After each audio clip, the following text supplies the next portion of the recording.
Hello. The film we are now watching isn't just about Cyprus. It's also about the making of a film about Cyprus.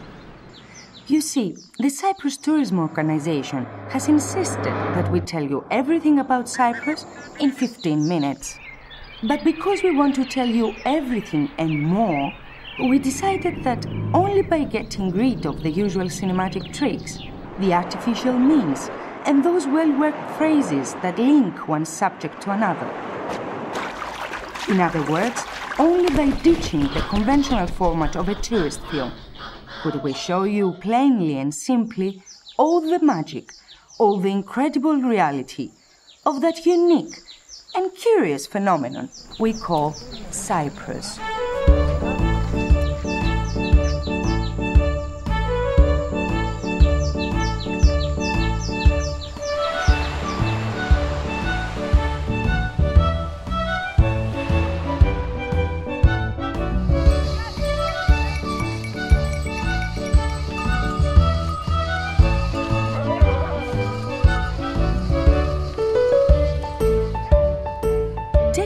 The map, and you will see at once that Cyprus is an island, a large island. 9,000 square kilometers, the third largest in the Mediterranean. And yet, its landscapes are so varied that visitors and residents alike are under the impression that it is a vast continent.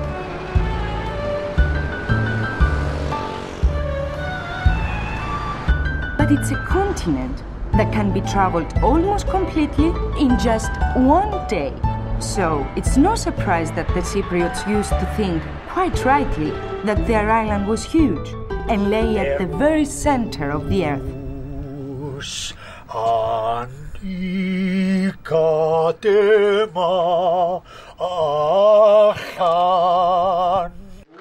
Today, of course, they are wiser, though still grateful for the beauty of their country. And yet, this uniqueness of Cyprus surely had a hand in shaping the mentality and the cosmopolitan nature of the Cypriots. Hospitable, cheerful, restless, they are always especially delighted to be given the chance to help a foreign visitor.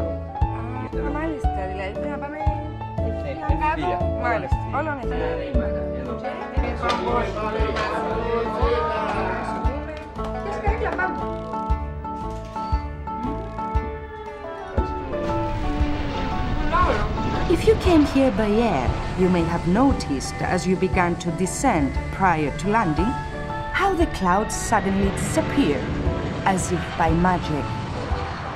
Take a look at any European TV weather forecast. Even when conditions in the broader region are bad, this is how Cyprus looks. And why in summer there isn't a cloud in the sky, and the average maximum temperature is around 32 degrees Celsius, during the winter months it is around 17 degrees. This fantastic climate, the short distances to anywhere, and the varied landscape give Cyprus every reason to boast. Snow skiing in the morning, water skiing and swimming at midday.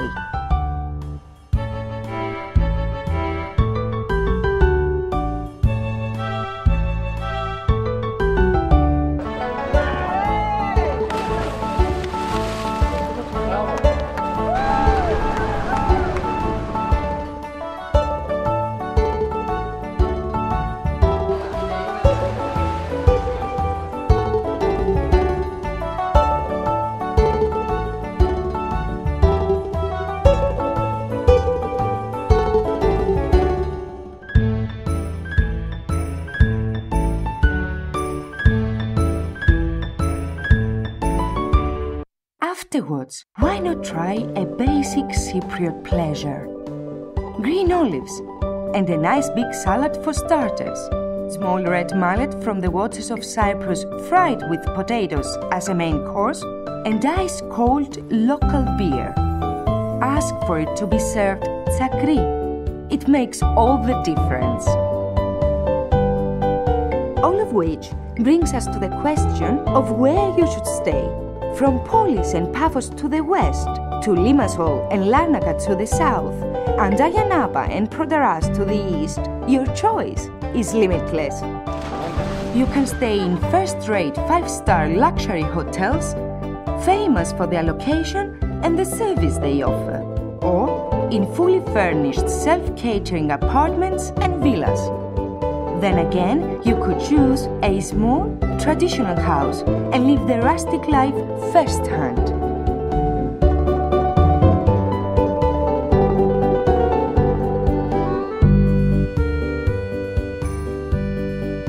Wherever you are, nature is never far away from you, providing experts and novices alike with the unique experience of discovering new species of endemic flora and fauna.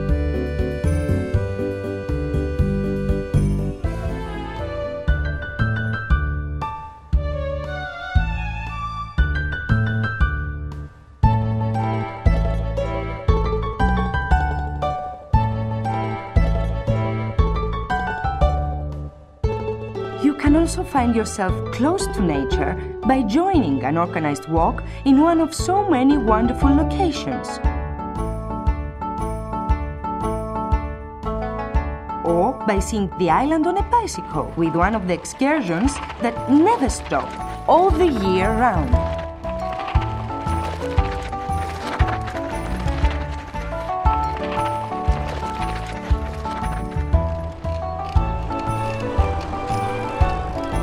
Now, here's something to think about. Cyprus might never have existed at all. The whole island emerged from the sea due to the movement of the African and Asian tectonic plates. And the entire process ended a mere 1 million years ago. Hence the myth of Aphrodite, Cyprus's most celebrated ancient goddess, emerging from the foam of Paphos. This is where she was born, amid the waves. Every visitor should come here to pay his or her respects to the goddess. Take a swim too, if you fancy it. Further down is the temple of Aphrodite. Ancient sources tell us, and you can believe them if you like, that in olden days, the young women of Cyprus would come here and, as a mark of religious devotion, sacrifice their virginity to the goddess with the help of the first pilgrim they set eyes on. I wouldn't bother hanging around now. As I said, that sort of thing went on many years ago, in pagan times. Today, the main religion is Christian Orthodox, and the Greek Cypriots still show great devotion and respect not only for their own religion, but for others too.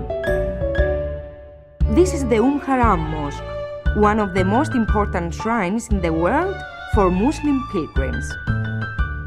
In Cyprus, you will also find practicing Maronites, Catholics, Protestants, and members of other faiths.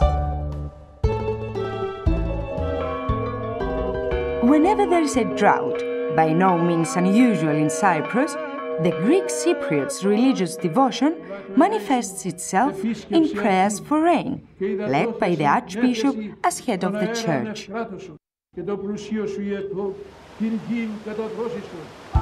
The government, of course, cannot afford to rely on prayer alone. Some 100 dams all over Cyprus control the rivers and streams, blocking them and conserving their waters. And if you happen to be a keen angler of trout or carp, join the club. In Cyprus, they are biting all the year round.